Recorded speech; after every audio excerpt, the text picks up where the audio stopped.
If you are looking to start your board game collection and trying to decide what games to buy, it could be overwhelming. There are so many games and so many games that everyone recommends. If that's you, this video is for you. I have 5 games that I think are a fantastic start to any board game collection.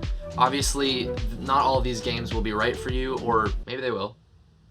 I want to start by saying, when you are starting your board game collection, and just anytime you're choosing what games to buy, choose the games that make you the most excited. The ones with the themes that evoke your imagination and with mechanics that feel incredibly rewarding. But if you are new to the hobby, you might not know what to look for. So again, these games might be a great place to start. Hey, we are Being Friends, and I'm Evan, and we want to show you how board games are a fantastic way to connect with others. If you're new to the hobby or to this channel, let us know in the comments below, and let us know what games you're most excited about right now. And if you're not new to the channel, let them know that they are welcome and that they are part of this wonderful community of people who love games. We are planning on making a few videos for you who are new. This one is a top 5 of games that we think are perfect places to start, and we're also planning on making a video that will just help you when you're deciding what games to buy, where to look, who to ask, etc. Thirdly, we want to make a video just helping you understand what certain terms are that board gamers use. What are dice? I don't know. So if you are new, again, make sure you subscribe and ring the bell so that you don't miss our future videos. We are so excited to make them and share them with you guys. Let's get into this great list of games right here. I got a stack of games next to me. I have them stacked from biggest to smallest. So we're gonna start with the top. So we're going in size order right now. There's not really a particular order. Actually, the last game on the list is my favorite one of them. We're gonna start with The Crew. The Crew is a wonderful game. It is one that I haven't played a ton of, but I know that I'm going to, and I know that it's fantastic. The Crew is a trick-taking game, so if you're a fan of card games like Hearts or Spades, or there's one trick-taking game called Oh Heck, it has a lot of other names, but that's the one that I grew up playing. Those are all trick-taking games, and this one is another trick-taking game, but this one is cooperative. So instead of working against everyone trying to win the right tricks, you are actually all working together. That is a wonderful change of pace. The Crew takes your team of astronauts who are in search of Planet 9 against 50 missions, with each increasingly more difficult than the last. You are going to be put up against so many challenges, so many things that are going to be like, how are we going to do this? And hopefully a lot of success and a lot of triumph. The Crew will put your team through incredible challenges, but not without first equipping you and your team with a powerful tool. That tool is communication. While normally throughout the game you aren't allowed to tell anyone what cards you have in your hand, one time per game, each player can place one of their cards face up and show everybody what card they have, as well as they can say whether that's the highest card they have of that color, the lowest card they have of that color, or the only card that they have of that color in their hand. This mechanic is both essential to your game plan because without that communication you are left stranded in the dark, alone, adrift in space, as well as it's one of the most fun parts of this game. Communicating well is essential because, like I said, when you have a task, only you are allowed to win that card, and if anybody else wins it, you lose. On top of that, because you have to follow suit when someone leads a card, sometimes you would be forced to play a card that is really unhelpful unless you communicate. That communication redirects the entire course of the game because now everyone knows this and everyone is like, okay, what can we do to work around this? Let's figure this out together. Again, if you are a trick-taking game fan like I am, this is a must-have. This is a fantastic place to start. If you want to know about more trick-taking games I like, this is Tichu. It's not on the list, but I had to talk about it. Tichu is a 2 versus 2 trick-taking game, and it is golden, and it is one of my top 10 games of all time. It's given me some of the most incredible experiences ever, so trick-taking games are great. This next game that is a fantastic place to start if you are looking to start your collection is Cartographers. Cartographers is a flip and write game, or a roll and write game. I'm a huge fan of the genre. I have a top 5 video of roll and write games. All of them are great, and this is one of them. I had to put a roll and write game on this list because you can play Cartographers with 1 player, with 2 players, with 3 players, all the way up to 100 players. Roll and write games are a fantastic game to put in your collection because of the versatility. Being able to play this with any number of players essentially makes it a wonderful game to be in your collection. In Cartographers, essentially you are exploring the land and creating a map for the queen, and you're trying to be the one who created the best map, essentially. It's so rewarding because you feel like you created something, and you're just drawing these little terrain shapes on your map in different places and using those terrains to get points based on what objectives are out in the game. There are 4 objectives in each game, and there are 4 rounds, and each objective scores in 2 of the different rounds, which means in some rounds you really don't have to pay attention to specific objectives and you can focus in on the ones that are scoring this round. But if you pay attention enough, look ahead to the future and take into account the objectives that are going to score in future rounds, you can get ahead and essentially score a ton of points with just a little bit of long-term strategic thinking. Cartographers is gorgeous. It's a lovely game. I love all the artwork in the game. I love all of the moments of playing, and also watch out for the monsters. My one warning to you.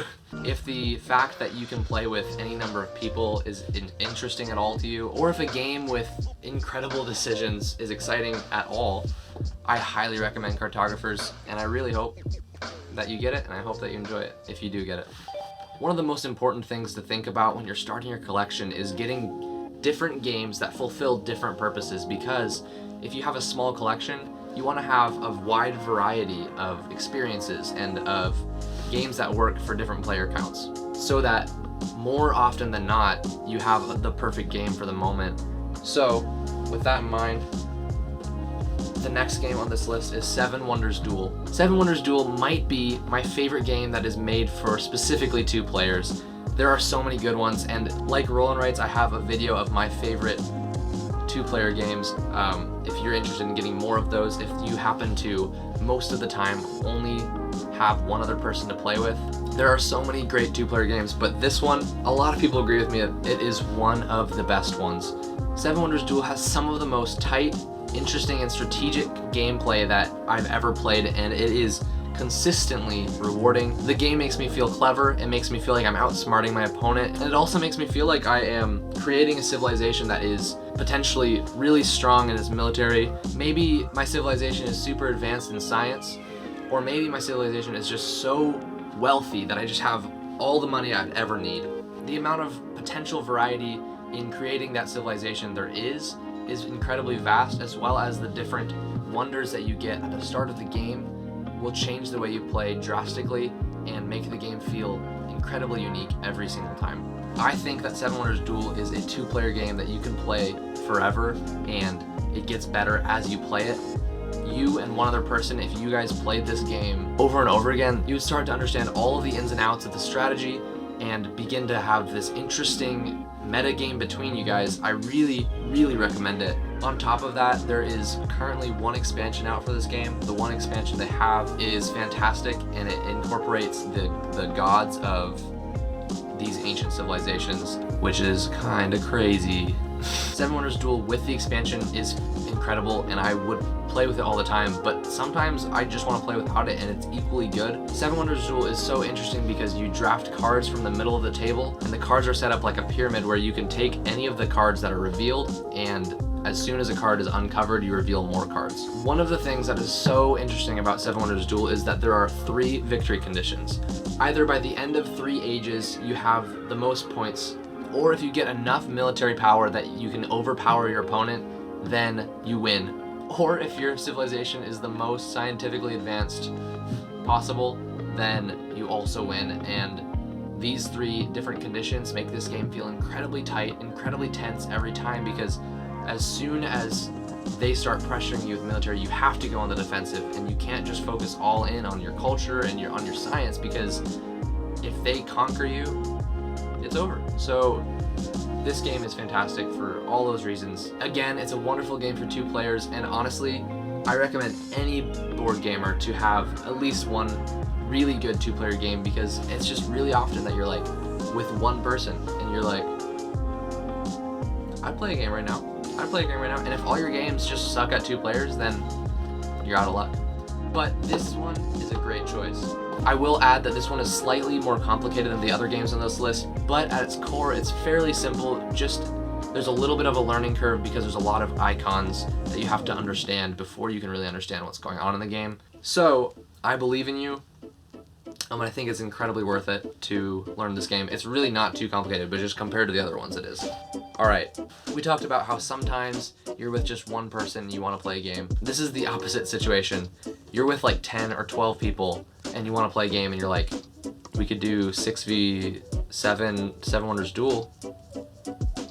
Bad idea. Instead, I highly recommend, often enough you're in the situation where there's a ton of people, you want to play a game, you gotta have at least one party game. This one is my favorite. Wavelength. Wavelength is fantastic. Again, like you can play with pretty much any number of people. It says 2 to 12 plus players. So it's a team game, so you're gonna split the group into 2 halves and face each other, see who can be the best at the game. I'm actually going to take the game out of the box to explain this to you because it's a very visual game. This is the dial in the game that you're going to be using every single turn. There is a scale where essentially somewhere on the scale from left to right is the exact point where you're trying to get. And you're going to have a clue that corresponds to each side. So the green side is loved and the red side is hated. So I have to come up with a clue that gets my team to guess exactly there that is more loved than hated, but not super loved. So I have to come up with a clue that gets them to guess right here. With this scale, I might say something like sandwiches, because a lot of people love sandwiches. Sandwiches are something, I love them, but no one's like that obsessed with sandwiches, you know? So I would say sandwiches, then my team would now deliberate and be like, listen, I hate sandwiches, and they would put it over here. Then someone else would be like, what are you talking about? Sandwiches, like people like sandwiches. I think it's over here. And then someone's gonna be like, yo, sandwiches are fantastic, and they're gonna put it over here. The team has to just deliberate until they can land on where they think it is. Hopefully they go, I don't know, sandwiches, like people like them. They're pretty loved. And then when they decide, you open it up and you get points equal to whatever the number says that you land on. So this one, they got 3 points. Good job, that's pretty good. If you get in the middle, you get 4 points. And you're like, heck yeah, we got in the middle. That's gonna happen until one team gets to 10 points and then they're the winner. Wavelength is fantastic for so many reasons. Giving a clue in Wavelength is really fascinating because you really have to understand what your team thinks, or your team really has to understand what you as the clue giver thinks. Because if I work at Subway and I'm just passionate about sandwiches, then maybe it's right here and I give the clue sandwiches for really loved. More than any party game that I own, Wavelength is the best conversation starter, or more accurately, conversation is hosted by Wavelength. This is a game that you put on the table or just in your living room and you play with your friends and family and you just talk. Essentially, that just gives that person the opening to go, yeah, this is what I think about that. And then it gives everyone in the room the opportunity to respond. And again, like, conversations just happen around this game. For that reason, it's a wonderful game to get to know people. It's a wonderful game if you're just wanting to chill and just be with people. It's such a great social game. This is a game that I would own and keep on my coffee table. Because when you're just hanging out, you might go, oh, let's do a round of Wavelength. There are so many of these scale cards. Some of them are so funny, boring and exciting. That one's not that exciting.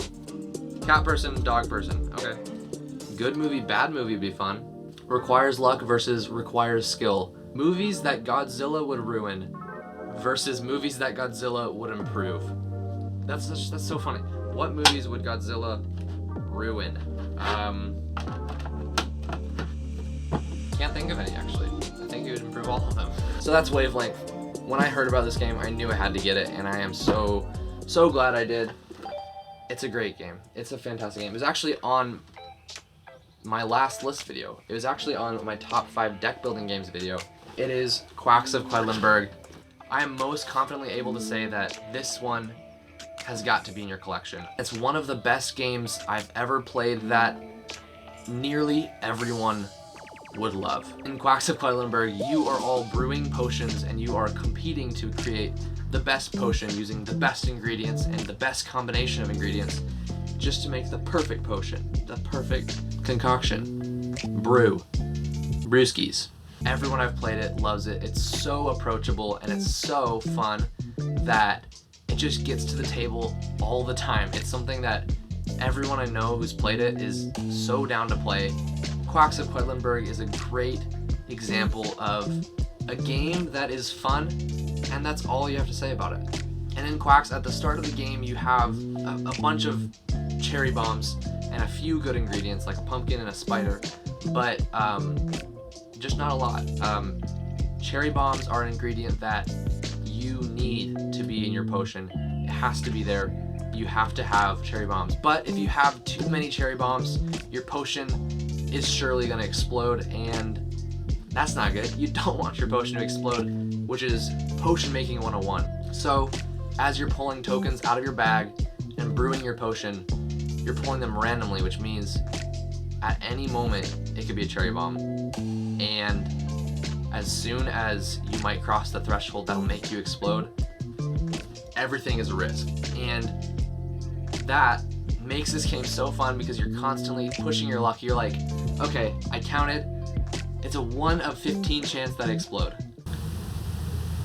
We're good. That's like a 0% chance. And you pull a token and you explode. And it is devastating and hilarious, and like you're just like, I could have just left it where I was and I would have been fine. But imagine you could have pulled those 14 other tokens. So this game just feels so fun for those reasons, because you are constantly up against luck itself. There is a good amount of luck in this game. After you make a potion, you get some money to spend on more ingredients. The better your potion was, the more money you get to spend, as well as the more points you get. And you're trying to get as many points as you can to win the game. But money is important because you can buy better ingredients that are going to make better potions, which are going to help you earn more money and more points. So it's a game all about buying a great combination of ingredients. Each ingredient does something completely different when you pull it out of your bag. So you're going to find fantastic combos between ingredients and just buy a bunch of those. Or you're going to find certain ones don't work with each other and your bag just ends up not being that good. But overall, it's a really simple game. It's really intuitive, and it is just so fun. Without the expansion, this game can be played with 2 to 4 players, and with the expansion you can play with a 5th player, which I highly recommend you get, because you're gonna find yourself wanting to play a game and you're like, you want to play, we should play Quacks, and you have 5 people and you're just like, dang it. It works great with 5 people, so I highly recommend the expansion. On top of all the other stuff it adds, it's a must-have. This is a great game for 2 players, 3 players, 4 players, or 5 players, and I've heard there's a solo variant that some people came up with. I have yet to try that, but I want to. This is a game I can never get enough of. There's so much replayability because every game of Quacks of Quedlinburg, there's a different combination of ingredients and you can create your own combos, and there are so many possibilities. I don't think I'm never gonna get bored of this game, but I'll let you know if I do ever get bored of Quacks of Quedlinburg. That's my top 5. Those are the 5 games that I most recommend you get for starting your collection. If you had these 5 games, you're gonna be set for a while, but you're also gonna want to buy more games. I totally understand. That's how I am too. If you actually look behind me, you'll see that I do like to buy more games than just the 5. So I hope that one of these games or more of them sounded interesting and made you excited. I hope you find the perfect game for you.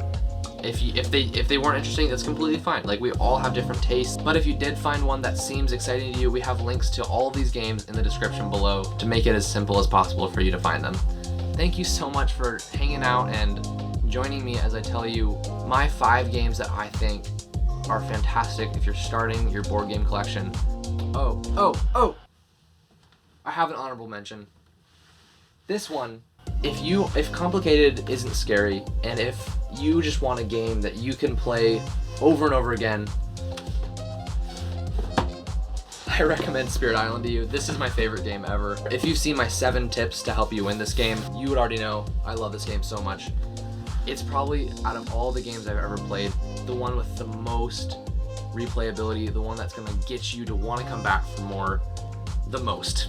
I couldn't put on the list because it's just really complicated. For a lot of people, it's just too brain burning, but if that sounds exciting to you, this is the best one. This is the best game you can get, in my opinion. So, and by best, I mean my favorite. So that's my honorable mention, Spirit Island. Again, if you're new to the channel, we have lots of great videos already, and we have even more that we are so excited about upcoming in the near future. So make sure you subscribe if this video was enjoyable.